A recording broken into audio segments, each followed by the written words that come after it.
Now we will read how Islam started and how Islamic Empire was founded by Prophet Muhammad. So we will read about Prophet Muhammad, who was Bedouin by the community, and Bedouin was the main community which used to live in the Central Islamic land at that time. So we will read about the story of Prophet Muhammad and all these things. So Prophet Muhammad was the central figure of Islamic religion and he founded the Islam. So first of all we should come to know about the Prophet Muhammad. Prophet Muhammad was the Arab by the language and he used to belong to a tribe that was called Kabila. So he was Bedouin and as a result his caravans used to move from one place to another place, and he was born in 571 AD, and that is in Mecca, and present day it is in Saudi Arabia. But when he was quite young, his parents died. As a result, he was brought up by his uncle, and later on when he became quite young, he married to a old widow lady, and that was Khadija, and who was his first wife. And when he saw that there was a lot of corruption in the society and people are very greedy, so he left the materialistic world and he went to the hills for meditation.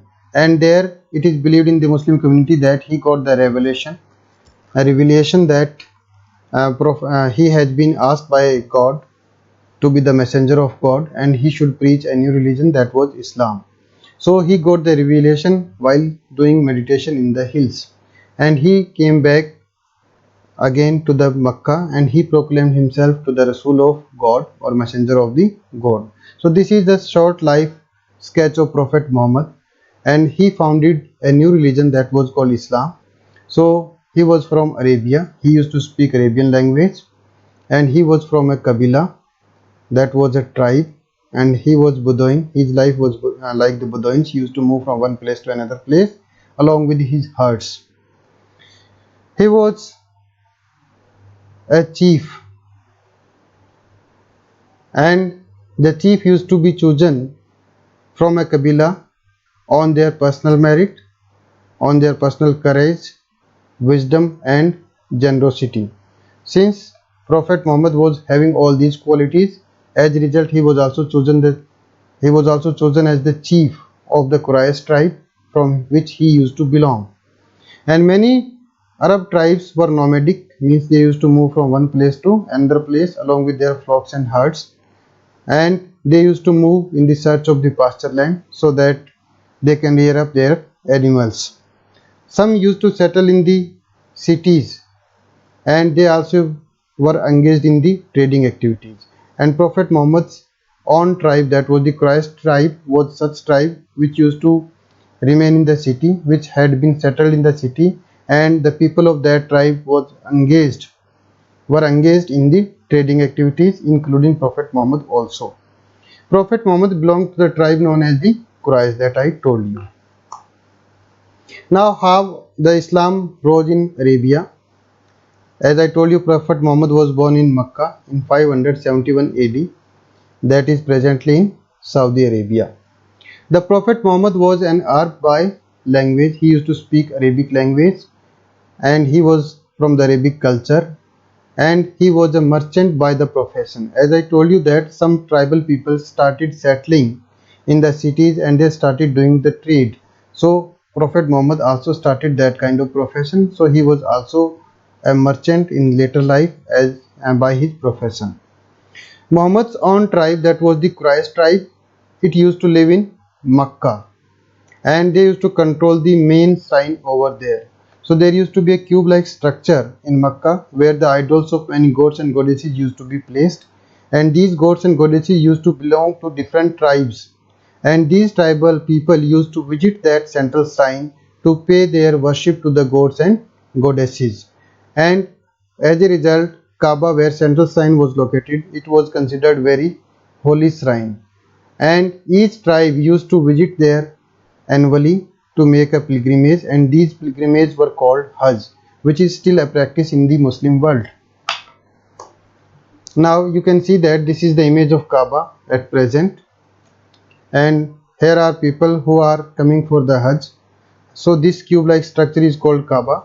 Earlier it was adorned with various kind of images, idols of different gods and goddesses, but now it has been cleansed from these idols, and it was cleansed at the time of Prophet Muhammad, because earlier the people used to be polytheistic in nature at that time, about which we are talking right now.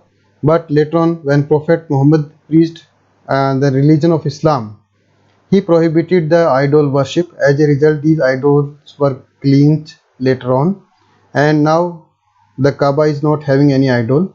Rather, there is only a black stone which is kissed by the Muslims who generally visits over there during the Hajj. So this is Kaaba. This is a view of Kaaba at present. Now I told you about that Prophet Muhammad was born in Makkah. So Makkah was an important city at that time also, because it used to lie on the crossroad. Many traders used to come from the inland areas to the sea for the trading activities, and they used to pass through the Makkah. And any caravan which used to pass through the Makkah, the people of Makkah used to levy taxes from them. Like Prophet Muhammad was the chief of the tribe, so he also used to levy a lot of taxes from the traders who used to cross through these cities. As a result, these tribes slowly and gradually became quite prosperous. Secondly, the international trade was also taking very close to the Makkah, because mainly the trade was taking place from South Asia like India to the European countries, and it used to pass through the Red Sea in this way, and that used to go to the Arabian Sea, and then it used to go to the Black Sea and surrounding areas and in European continent. So it used to lie on that location, which is used to be considered very important.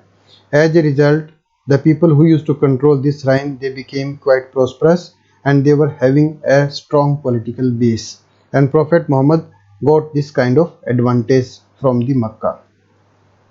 When Prophet Muhammad came back and he revealed that he is the Rasul of God, he got a lot of opposition from the people of Makkah, and he was thrown away from Makkah to Medina. So he went later on from Makkah to Medina. So this is Medina, which is also an important city in Islamic religion, and second most important city is Medina after Makkah. Now let's come back to the Prophet Muhammad. Muhammad's revelation, what he revealed after meditation in the hills. Around 612, Muhammad declared himself, when he came back from the meditation, he declared himself as the Rasul of the God, or messenger of the God. He was commanded to preach that Allah should only be worshipped, because at that time many people used to be there who used to worship different gods and goddesses, because the society was polytheistic in nature. So he emphasized that only one God should be worshipped, and his name is Allah. And the worship of that God requires not many rituals, like it is in Hinduism, and at that time it used to be there also in different tribes, because they used to worship different gods and goddesses. So he simplified that ritual, and he says that there should be daily prayer, and it was called Salat, and that is the way to form worship, to make worship to the God.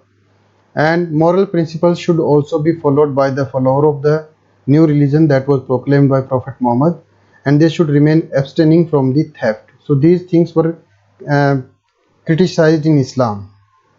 Later on, these rules were followed by many people, especially the Bedouin peoples, and Muhammad set up a community around that these rules, and that community, or the believer of those rules, were called Ummah. So the believer of those rules which were proclaimed by Prophet Muhammad, they formed a community, and that community was called Ummah. So Ummah was a council of the follower of Prophet Muhammad.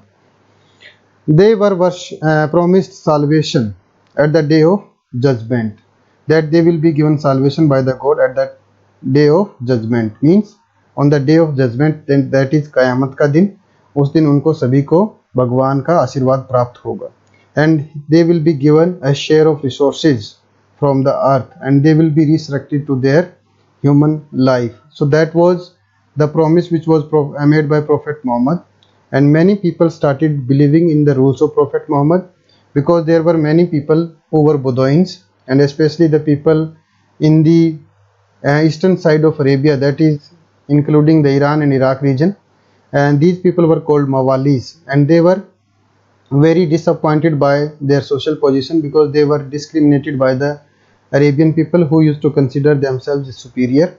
So they were attracted towards Prophet Muhammad and they became the follower of Prophet Muhammad because they were disappointed by existing religion. And slowly and gradually this became a huge community, and that community later on turned to be a huge religion, and now Islam is the fastest developing religion of the world. Now he made some principles, and the most important five principles which are called as the five pillars of Islam. Here we are going to discuss that. First of all, they should worship only one God, and that God is called Allah. So Islamic religion is a monotheistic religion. Every Muslim should pray 5 times in a day, that is called namaz, or we can say it's salat, and their face should be towards the Makkah. As we can see that in Hindustan also, in India also, the face of every masjid is towards the western side, because Makkah lies towards the western side of India, and they make their face towards the western side so that they can have their face towards the Makkah, and they do the namaz 5 times a day. So this is the second pillar of Islam. The third pillar of Islam, that every Muslim should make a charity from his income, and generally this charity is made at the time of festivities, like that the time of Eid. Fasting during the month of Ramadan. Ramadan is a holy month of Islamic calendar, and in that month they do the roja, or that is called fasting. And pilgrimage to Makkah. This is the fifth principle of Islam, that is fifth pillar of Islam, that once in a life every Muslim should visit Makkah, and that was called Hajj. As we discussed in the previous slides also, that there used to be the community around the Makkah or in Arabian Peninsula who used to visit the Makkah central shrine to pay the worship to their god and goddesses. That time it was called Hajj, and this tradition continued in Islamic society also. So this is prescribed for every Muslim, that they should visit once in a life to Makkah, and that was called Hajj.